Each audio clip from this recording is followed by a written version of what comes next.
تو یہ یہاں پہ تمہیں موت پڑ جاتی ہے. ہم کہتے ہیں اس ٹائم کتب کون ہے, اس ٹائم ابدال کون ہے, ہمیں شکلیں دکھائیں ان کی, ہم ان کی کرامتیں دیکھیں, تو وہاں تم لوگ بک ہو جاتے ہو.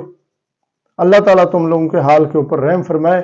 قرآن حدیث بامقابلہ بابے کیا ہوتے ہیں, یہ سنیں ویڈیو ذرا. یعنی یہ شرکی الفاظ دیکھیں. شیخ عبد القادر جیلانی قیامت الدین ان کے دشمن بن جائیں گے. وہ سورۃ الاحقاف کے شروع میں آتا ہے نا کہ یہ جن ہستیوں کو پکار رہے ہیں نا, ان کو تو پتہ بھی نہیں کہ ان کو پکارا جا رہا ہے, اور قیامت والے دن یہ ہستیاں ان کی دشمن بن جائیں گی, اور وہ اللہ کو کہیں گی کہ یا اللہ انہوں نے ہمیں پکارا ہے, ہمارا کوئی قصور نہیں ہے, اور وہ ان سے اعلان برات کر دے گی. یہ ساری آیات میں نے مسئلہ نمبر 121 میں کور کی ہوئی ہے کہ بزرگ خود ہی دشمن بن جائیں گے بزرگوں کے ماننے والوں کے.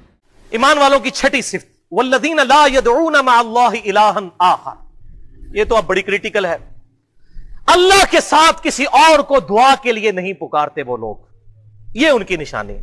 یہاں عبادت کا ذکر نہیں آیا, دعا, کیونکہ اللہ کو پتا تھا سب سے زیادہ شرک کی دعا میں ہونا ہے. اللہ کے ساتھ کسی اور بھی الہ کو دعا کے لیے نہیں پکارتے. اللہ اکبر. اور یہ پہلی کمانڈ ہے 10 کمانڈمنٹس میں, سورہ بنی اسرائیل آیت نمبر 23. وَقَضَىٰ رَبُّكَ أَلَّا تَعْبُدُوا إِلَّا إِيَّاهُ, اور تمہارے رب نے یہ بات طے کر دی تھی کہ مت پوجنا کسی کو سوائے اس کے. یہ پہلی کمانڈ ہے توحید. یہاں پر میں کراس ریفرنس کے طور پر کچھ آیات اس مضمون کے ساتھ انصاف کرتے ہوئے ضرور بیان کروں گا.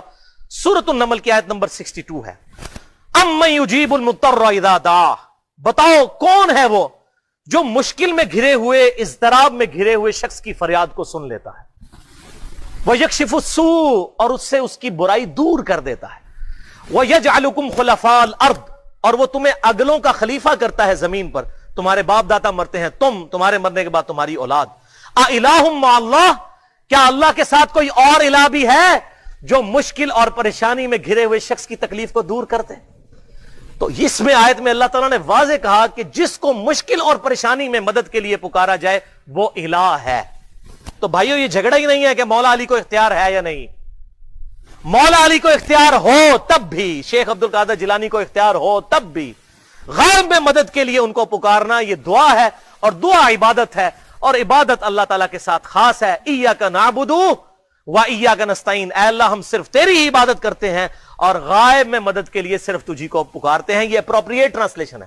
ظاہری اسباب میں تو آپ پکار سکتے ہیں, وَتَعَاوَنُوا عَلَى الْبِرِّ وَالتَّقْوَىٰ, نیکی اور پرہیزگاری کے کاموں میں ایک دوسرے کی مدد کرو. بارش کون برساتا ہے؟ اللہ. ڈیوٹی کس کی ہے؟ فرشتوں کی. لیکن بارش ہم فرشتوں سے مانگیں گے؟ فرشتوں بارش برسا دو کہ گرمی کا موسم قریب آ رہا ہے, میرا سلام پہنچا دو کہ خادم تمہارا قریب آ رہا ہے. فرشتوں کو ہم پکار ہی نہیں سکتے.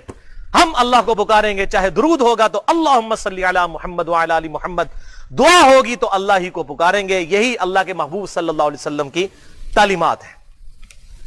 اسی لیے ہم ہر نماز کے اندر ہر رکعت میں عہد کرتے ہیں ایاک نعبد و ایاک نستعین. اور جامعہ ترمذی, ابو داؤد اور نسائی اور ابن ماجہ میں حدیث ہے, اب دعا هو العبادہ, دعا ہی تو عبادت ہے. پھر آپ صلی اللہ علیہ وسلم نے اپنی بات کی سپورٹ میں سورۃ المؤمن کی آیت نمبر 60 تلاوت کی, ادعونی استجب لکم, اے میرے بندے مجھ سے مانگ میں تیری دعا کو قبول کروں گا. ان الذین یستکبرون عن عبادتی, بے شک جو لوگ میری عبادت سے تکبر کرتے ہیں, مجھ سے دعا نہیں کرتے, سیدخلون جہنم داخرین, ایسے لوگوں کو ذلیل و خوار کر کے دوزخ میں داخل کروں گا جو مجھ سے دعا نہیں کرتے. اس پہ میں نے آیت نقل کی تھی, وہ سورہ الاحقاف کی آیت نمبر 5 اور 6. ومن اضل ممن يدعو من دون اللہ, اس سے بڑھ کر گمراہ کون ہے جو اللہ کے علاوہ اور ہستیوں کو پکارے. من لا يستجیب له یوم القیامہ, جو قیامت تک اس کی بات نہیں سن سکتی. وہم عن دعائہم غافلون, بلکہ وہ تو ان کے پکارنے سے خود ہی غافل ہیں. وَإِذَا حُشِرَ النَّاسِ, اور جب قیامت والے دن لوگوں کو جمع کیا جائے گا, كَانُوا لَهُمْ أَعْدَاءً وَكَانُوا بِعِبَادَتِهِمْ كَافِرِينَ, تو وہ خود ہستیاں ان کی دشمن بن جائیں گی اور وہ ان کی عبادت کا انکار کر دیں گی. یعنی اتنا ڈر جائیں گے کہ اللہ سانو نہیں انہوں نے پکارا, پتہ نہیں کیوں پکارتے رہے. سر اللہ کے سامنے کون کھڑا ہو سکتا ہے؟ تو اللہ کے علاوہ کسی کو آپ غائب میں مدد کے لیے دعا کے طور پہ نہیں پکار سکتے. اللہ تعالیٰ ان کو معاف کرے, وہ توبہ کرے فوراً سے پہلے اور اللہ کی طرف رجوع لائیں. شیخ عبد القادر جیلانی نے کہیں یہ تعلیم نہیں فرمایا. ہم اسی لیے کہتے ہیں جس طرح اتنے خداؤں کی جگہ ایک خدا کو مان لیں تو زندگی سکون میں آ جائے گی, اسی طریقے سے سارے بزرگوں سے اعلان برات کر کے ایک بزرگ امام اعظم سیدنا و مولانا محمد الرسول اللہ صلی اللہ علیہ وآلہ وسلم کو اپنا راہبر مان لیں تو ساری مصیبتوں سے جان چھوٹ جائے گی. ٹھیک ہو گیا؟ ٹھیک ہے، جزاکم اللہ خیر.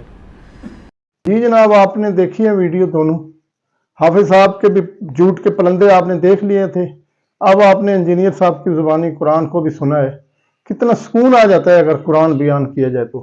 یہ تو یار کس سے سناتے ہیں؟ یہاں کہانیاں سناتے ہیں صرف اپنا مال اکٹھا کرنے کے لیے، لوگوں کو گمراہ رکھنے کے لیے. بھئی اس طرح کا قرآن تم لوگ کیوں نہیں سناتے ہو؟ اس طرح کے فضائل تم لوگ کیوں نہیں سناتے ہو؟ صادر اگر سناؤ گے تو تمہارا وہ چندہ بند ہو جائے گا. لوگ کہیں گے کہ یار پہلے ہمیں کہانیاں کراتے رہے ہو، جھوٹ بولتے رہے ہو، ابھی آ کے جناب یہ کہانی کر رہے ہو، تو وہ تمہیں ممبر سے گھسیٹ کے اتار کے برے پھینک دیں گے. تم لوگ بس صرف جو ہے نا وہ قرآن کو رٹا لگایا، حلق سے نیچے نہیں اترتا. لگاتے ہو نا آیت خوارج والی، وہ بالکل تمہارے اپنے اوپر فٹ آتی ہے، لگاتے دوسروں کے اوپر ہو. قرآن پڑھتے ہو لیکن جب قرآن کو سمجھنے کی باری آتی ہے تو اس ٹائم تم بغداد ٹور پڑتے ہو، اس ٹائم تم جناب انڈیا میں ٹور پڑتے ہو. اللہ تعالیٰ تم لوگوں کے حال کے اوپر رحم فرمائے اور اللہ تعالیٰ تمہارے شر سے ہمیں محفوظ رکھے. آمین. السلام علیکم ورحمۃ اللہ وبرکاتہ.